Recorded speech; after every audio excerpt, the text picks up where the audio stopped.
हीमेल की मौत के 29 साल बाद फ्रीरेन की टीम एडवास पहाड़ों में यात्रा कर रही है। स्टार्क को महसूस होता है कि मौसम गर्म हो गया है। फ्रीरेन कहती है ये एक ऐसी जगह है जहाँ ज्वालामुखी पाए जाते हैं और इन पहाड़ों में एक छुपा हुआ कुंड भी है। फर्न खुश हो जाती है और कहती है अब उन्हें गर्म पानी का कुंड मिलेगा। फ्रीरेन भी कहती है आगे के गांव में उन्हें गर्म पानी का कुंड मिल सकता है। काफी देर चलने के बाद स्टार्क पूछता है गांव कब आएगा। फ्रीरेन थोड़ी उलझन में कहती है गांव यही कहीं होना चाहिए। थोड़ी देर बाद उन्हें एक पुरानी झोपड़ी दिखाई देती है। वहाँ स्टार्क बच्चों के साथ खेलने लगता है। फ्रीरेन को कुछ ठीक नहीं लगता है। तभी एक बूढ़ा आदमी फ्रीरेन को बताता है कि जिस गांव को वो ढूंढ रहे हैं वह 30 साल पहले ही उजड़ चुका है और वहाँ के सारे गर्म पानी के कुंड सूख गए हैं। स्टार्क पूछता है कि अगला गांव कितनी दूर है।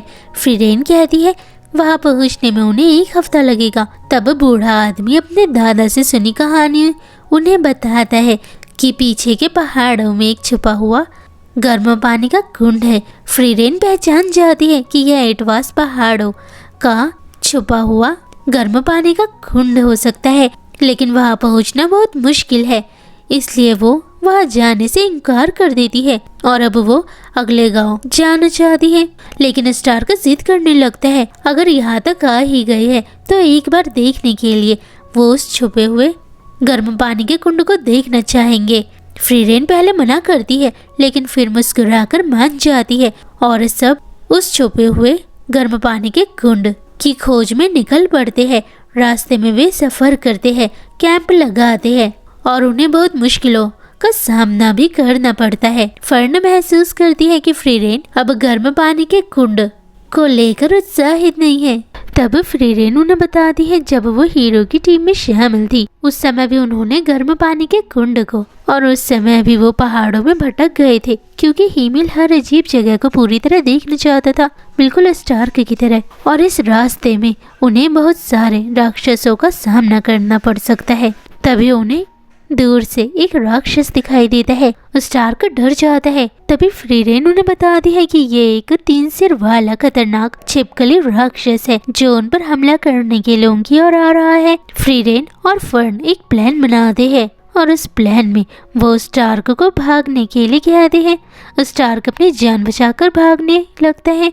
वो दोनों स्टार्क को चारा बनाकर उस 3 सिर वाली छिपकली राक्षस के सिर को काट देते हैं और छिपकली राक्षस मर जाता है। उस स्टार्क को बुरा लग रहा होता है कि फ्रीरेन और फर्न ने उसे छिपकली राक्षस का चारा बनाया था, लेकिन वो उनसे शिकायत भी नहीं कर सकता है। फ्रीरेन फर्न और स्टार्क की तारीफ करती है कि उन तीनों ने मिलकर उस 3 सिर वाले छिपकली राक्षस को मार दिया है। रास्ते में कई मुश्किलों का सामना करते हुए वे आखिरकार उस छुपे हुए गर्म पानी के कुंड तक पहुंच जाते हैं जो इस समय सिर्फ पैर भिगोने लायक होता है। वो तीनों गर्म पानी के कुंड में अपना पैर भिगोते हैं।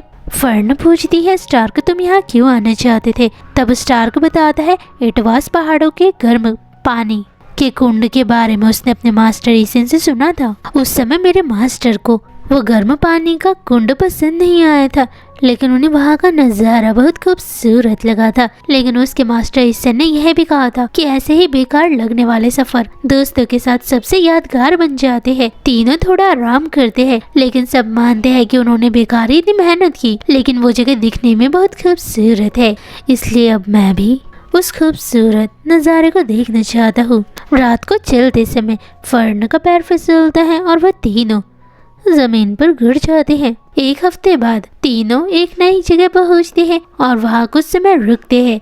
फ्रीरेन वहाँ के गर्म पानी के कुंडों में आराम कर रही है। फर्न कहती है स्टार्क अब तुम क्या करोगे। वो कहता है कल मैं हथियार की दुकान में जाऊंगा और वहाँ कुल्हाड़ी खरीदूंगा। लेकिन फर्न बोर हो रही है। वह गुस्से में सीधा स्टार्क से पूछती है कि वह उसे अनदेखा क्यों कर रहा है और मुझे लगता है तुम बहुत लापरवाह हो। लेकिन स्टार्क मजाक में फर्न से डेट पर चलने के लिए कहता है। वो हैरान रह जाता है क्योंकि फर्न ने स्टार्क को हाँ कर दिया है। डेट को लेकर स्टार्क घबरा जाता है। वो फ्रीरेन से मदद मांगता है। खाना खाते समय वह उससे पूछता है अगर मैं आपको डेट पर चलने के लिए कहूँ तो आप क्या करोगी? वो मुस्कुराते हुए कहती है, मैं खुश हो जाऊंगी। वह हंसते हुए बोलता है, लेकिन आप तो मेरी दादी की उम्र की हो। यह सुनकर फ्रीरेन नाराज होकर कहती है, अगर अगली बार तुमने मुझे ऐसा कहा तो मैं अपनी टीम में नहीं रखूंगी। वो घबरा कर कहता है, अगली बार से मैं आपको बूढ़ी औरत नहीं कहूंगा।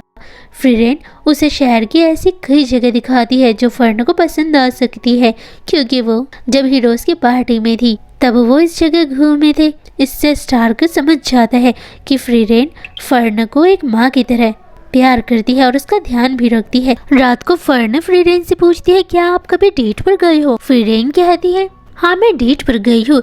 ये सुनकर फर्न हैरान रह जाती है। वो पूछती है कि आप कब डेट पर गए थे और किसके साथ गए थे? वो कहती है, मैं फीमेल के साथ गई थी जब हमने एक साथ मिलकर खोए हुए बिल्ली को ढूंढा था। फर्न कहती है, क्या आपको सच में लगता है कि ये एक डेट थी? वो मुस्कुराते हुए कहती है, फर्न मेरी बात को ध्यान से सुनना, एक लड़का और एक लड़की अगर साथ में कई बार घूमने के लिए जाए तो उसे डेट कहते हैं, क्योंकि मेरे मास्टर सीन ने मुझसे ऐसा कहा था। फर्न इन बातों से समझ जाती है कि फ्रीरेन अब भी जमाने के हिसाब से बहुत पीछे है। घबराहट में फर्न सोने के लिए चली जाती है। रात को वो स्टार्क के साथ होने वाली डेट को लेकर चिंता कर रही है, इसलिए उसे नींद भी नहीं आ रही है।